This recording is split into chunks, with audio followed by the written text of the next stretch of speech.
Now I'm going to move on to the second topic, much more brief, which is about the issue of individual to social capacity.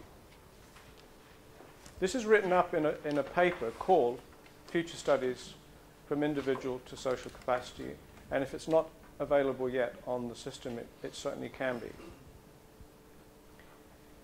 This is suggesting that the embodiment of social foresight can be created through 4 or 5 distinct layers of capability. In this model, and let me say up front, let me make this very clear, every model that I know of both reveals some aspects of reality and conceals other at the same time. So we're not saying that any model is good for everything. Every model has that ambiguity about it. In this model, the first layer is the ability of the human mind that I mentioned earlier to operate in a way that is not tied to what is known as the creature present. The creature present is here and now. It's like a searchlight being moved along a road at night. And that's the level of awareness. It's just here and now, very concrete, very now-oriented. The human brain-mind system, if you look at the people who've studied this in great detail, people like Gerard Edelman, for example, they write very clearly about how this, what they call higher order consciousness, lifts us out of the creature present and gives us the ability to look back, to feel and intuit and experience things around the world. We've had many examples of that in recent times that we are not present at, and yet we resonate to them through this awareness. And by the same token, we can think forward. So foresight, futures work, is embedded in or emergent from the basic capacity of the human brain-mind system to sustain this mode of awareness. And that is one of the things that makes futures inquiry so powerful, because it means that we are talking about things that people already do. So the foundation or the beginning of our research program is simply called the use of foresight in everyday life.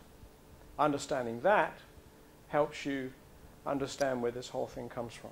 We can develop that, increase the power, move it on.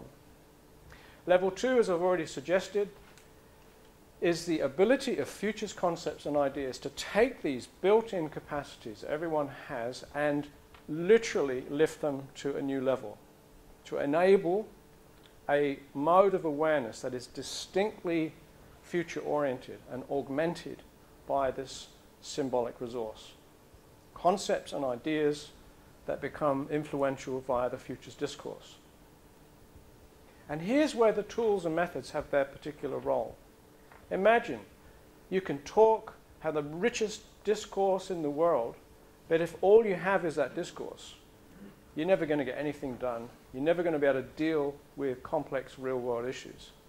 So here's where the methods really have their place. They can deal with huge data sets, complex issues, pragmatic issues that need dealing with in the real world. Shall we build a railway from the CBD to the airport? A classic futures problem. You couldn't solve it through the futures discourse. You'd be arguing to the proverbial cows come home. The way you do solve it is to do a cost-benefit analysis, do your projections, expected demand, return on investment, etc., etc. Model it, work it out, you've got an answer.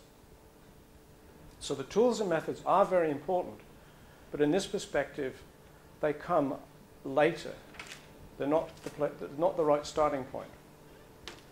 The fact that other people approach futures differently to that and begin with the methods, I think actually leads to a fair amount of superficial work, particularly out there in commercial environments, where people want a quick answer now and they can't be bothered to think too deeply. That said, if all we had was the brain-mind system, the concepts, and the methodologies, then futures work would just be episodic. It would come and go, depending on projects, depending on demand. And that really isn't good enough either. I believe that we need an installed and functioning social foresight capacity in this country. That's what we're really aimed towards helping create. For that to happen, there have to be either specialized niches within organizations, they used to be called planning departments, or purpose-built institutions that shelter and help this work to happen. It comes down to really basic things like writing job descriptions, writing position descriptions, budgeting, working out how the foresight function fits in to an existing organization. And we'll have a lot to say about that in due course. So at level 4, the idea here is that if foresight work is happening in many organizations across the board, then it becomes routine and it begins to emerge as a social capacity. Now please note that we can't prove that. There's no proof on earth that can say that's right. We're putting that up as a proposition, a series of ideas. We're carrying out a research program to see if this makes sense and working towards that implementation. We believe that social foresight is an emergent capability of the work happening through all those previous levels.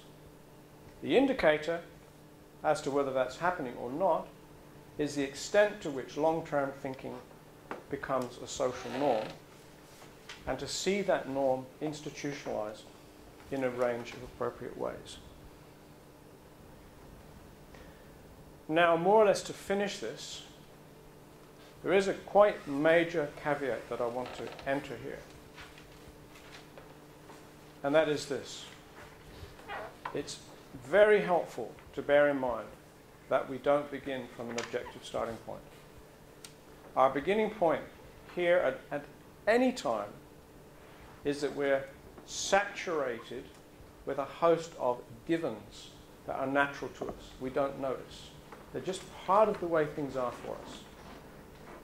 And because they're so familiar, they can be seen as natural and inevitable.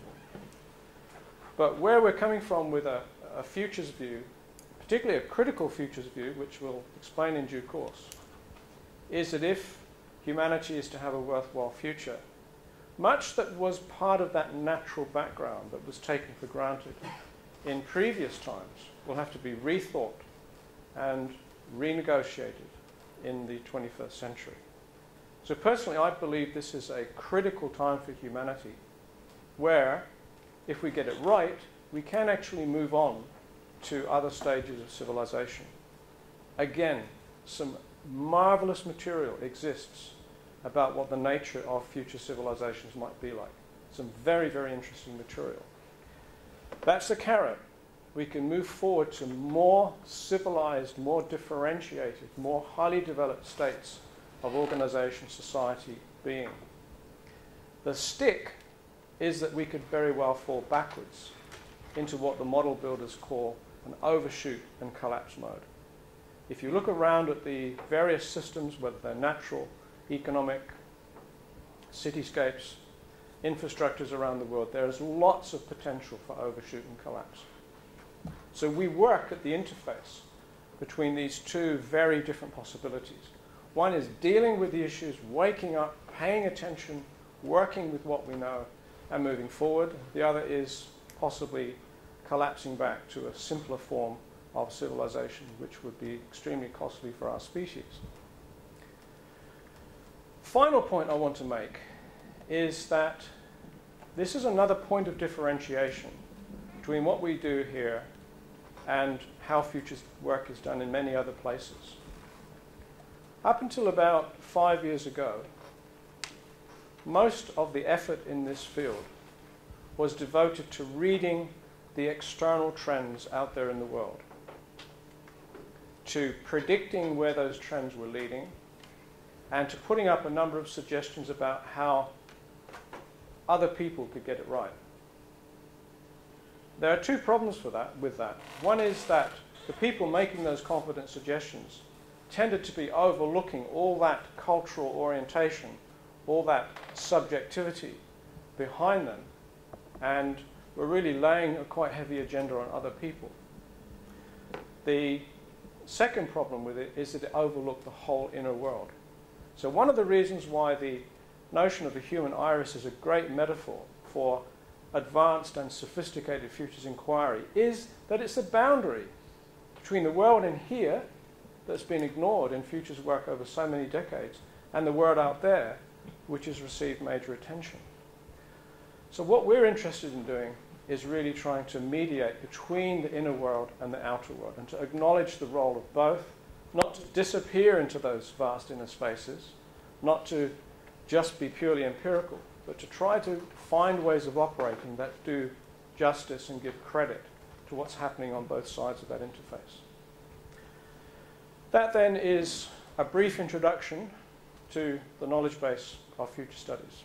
Thank you. I'll leave it there.